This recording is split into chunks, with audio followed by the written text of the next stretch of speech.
Hey guys, hi and welcome to the video. In this video, I would like to cover a small concept of Python, that is deep copy and shallow copy. So I want to show you a code, and you guys tell me what's going to happen. It's really amazing because I was trying to figure out like what's going on with this. So let me talk about the deep copy a little bit. Let me show you something. I have a piece of code right here, okay?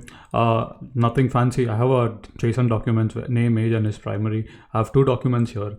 And as you can see, I'm iterating over it and I'm changing the value of is primary to a camel case, right? And I'm creating a copy here on line 18. So I said temp is equal to data. So I'm storing the copy of entire data in temp, right?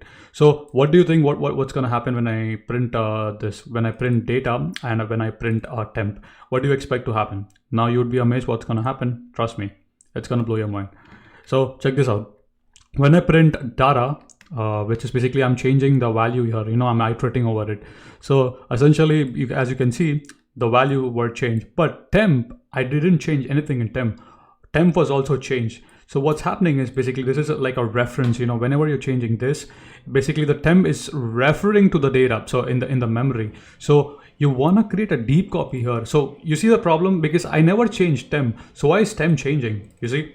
But okay, Samuel, that makes sense. How do I solve this problem? Just show me that. Okay, simple. Import copy. Do just do this. That's all.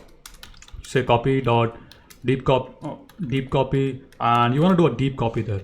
Once you do a deep copy, I'll run again, and now see is primary is there, and here in the data it changed.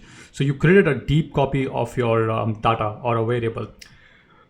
Yeah, this might sound a little bit small, but it's very important concept. A lot of people, you might struggle for days on this, trying to just figure out what's going on. So a very important thing to know. It's good to know. Hope this was a little bit informative. If so, do give a like. If you have any more questions in Python, let me know. Write me an email, and I would be very happy to assist you. Once again, keep smiling, keep coding. Thank you for watching. See you guys in the next video.